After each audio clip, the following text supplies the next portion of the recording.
네, 첫 번째 큐브의 키워드는 왜라는 키워드를 가지고 왔습니다. 총선 선거일 투표 사무원의 안내가 불친절하다. 이런 이유로 욕설을 퍼붓고 폭행을 한 40대. 실형을 선고받고 법정 구속됐습니다. 서울고등법원이 벌금 1,500만 원을 선고한 원심을 깨고 징역 9개월을 선고했는데요. 이유가 무엇인지 오늘의 사건 큐브에서 짚어보도록 하겠습니다. 김민하 시사평론가 계속해 주실 거고요. 김성수 변호사 모셨습니다. 어서 오십시오. 안녕하세요. 네, 지난 4월 총선 투표일에 벌어진 일입니다. 이게 태백에서 있었던 일인데요. 대체 어떤 난동을 벌인 건지 김민하 평론가께서 좀 자세히 정리해 주시겠습니까?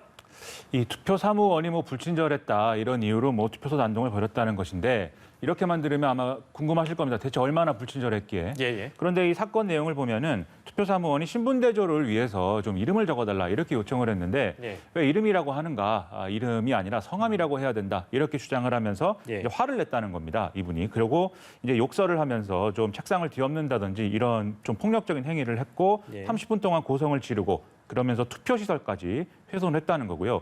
이걸 당연히 이러고 있으면 제지하지 않겠습니까? 예. 투표사무원들이 제지를 하려고 했는데 마찬가지로 여기서 폭행이 일어났고요. 더욱더 이제 좀 우려스러운 부분은 코로나19 감염 우려가 있는 상황에서 이렇게 폭행을 하는 과정에 이제 그 마스크를 이제 벗기기도 하고 또 예. 자기가 마스크를 벗기도 하면서 또 침을 또 묻히기도 하는 이런 일들을 벌였다는 겁니다. 즉 코로나19 감염을 고리로 어떤 협박 이런 행위를 좀 한 것이죠. 예. 그래서 결국은 신고를 받고 출동한 경찰이 와서 좀 제지를 했지만 역시 경찰도 폭행을 하는 이런 상황이 이어져서 예. 상당히 이것은 어떤 심리적 문제가 있었던 것이 아닌가 좀 의심이 되는 그런 사건인데 황당한 사건입니다. 예. 그냥 폭행만, 물론 폭행만으로도 굉장히 중대한 혐의일 수 있습니다. 그런데 앞서 평론가께서 짚어주신 대로 감염 우려가 있는 그런 상황에서 마스크도 벗고 자신의 손에 침을 묻힌 채 그 관리원의 마스크를 잡아챈다거나 이런 행위는 굉장히 위험한 행위잖아요. 때문에 일단 적용된 혐의가 무엇이었는지를 종합적으로 정리해 볼 필요가 있는 것 같습니다.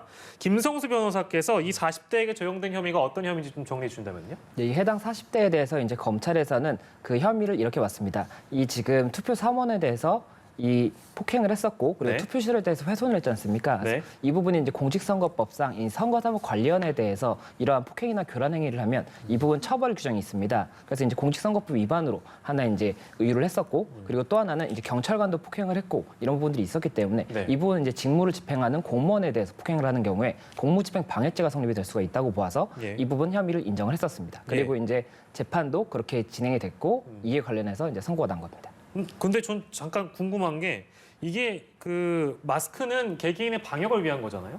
근데 이분이 마스크를 벗고 손에 침을 잔뜩 묻힌 뒤에 투표 관리관의 마스크를 잡아채 벗긴 행위는 방역과 관련된 혐의는 전혀 적용된 게 없습니까? 이게 감염병 예방법에 따른 벌칙 규정을 적용하려고 한다면 예. 그 부분이 이제 명시적으로 이러한 행위를 했을 때는 처벌이 된다라고 규정이 되어 있어야 하는데 예. 아마 이제 검찰에서는 이 부분 관련해서 이 마스크를 벗기려고 하는 행위도 폭행이 될 수가 있습니다. 그래요. 그래서 폭행죄가 성립이 된다고는 볼 수 있더라도 이 감염병 예방법의 혐의를 좀 잡기는 어렵다라고 본 게 아닌가 생각이 됩니다. 알겠습니다. 공직선거법 위반 혐의, 공무집행 방해 혐의로 기소가 됐다. 근데 1심 재판부가 죄질이 상당히 불량하다 이렇게 지적을 하면서도 일단 1심 재판부는 벌금형을 선고했단 말이에요. 그 배경은 뭐였습니까?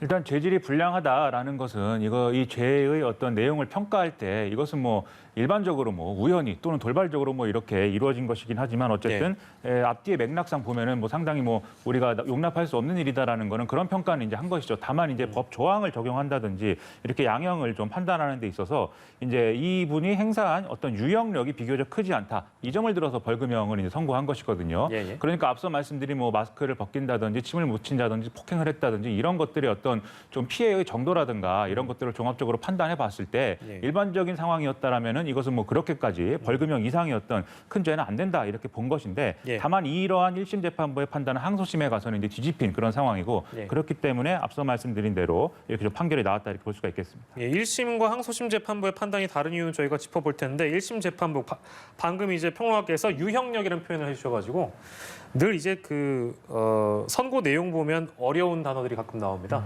유형력이 무슨 뜻이에요?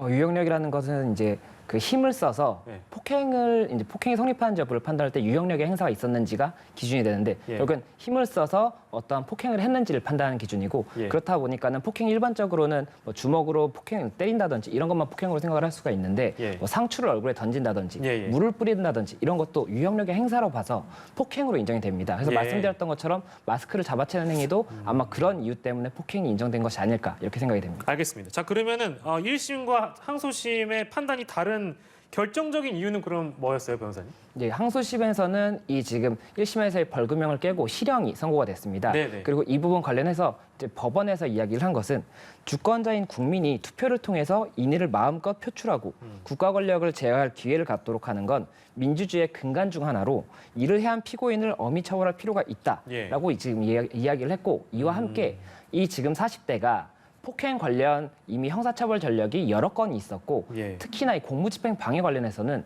동종 전과로 집행유예 기간이 있었던 겁니다. 예. 그래서 이렇게까지 이런 전력이 있음에도 불구하고 벌금형을 선고하는 것이 오히려 원심 판단이 너무 가볍게 판단을 했다라고 보면서 실형이 선고가 됐던 것이어서 이 부분 관련해서 근데 이게 조금은 이례적일 수가 있는 부분이어서 예, 좀 예. 관심을 받고 있습니다. 그러니까요.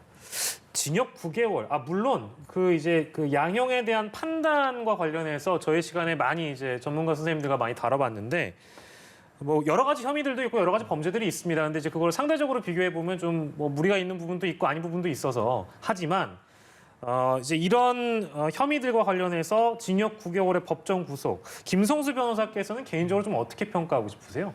이게 지금 공직선거법 위반이 아마 244조 1항을 적용을 했을 텐데 244조 1항 같은 경우에는 1년 이상 징역 또는 10년 이하 징역까지도 가능한 처벌 규정이 있고 그리고 예. 이제 공무집행 방해 같은 경우에는 5년 이하 징역이 가능합니다. 뭐 벌금형도 따로 선고가 될 수가 있겠지만 그렇다면은 이분 실형이 어느 정도 가능한 부분이고 또 예. 지금 재판부에서 이야기했던 것은 뭐 이런 굉장히 그 당시에 이제 투표장에 있는 사람들을 곤란하게 했고 굉장히 좀 공포에 떨게 했던 부분도 있는데다가 예. 이 부분 관련해서 이미 폭행 전과라든지 처벌 전력이 있지 않습니까?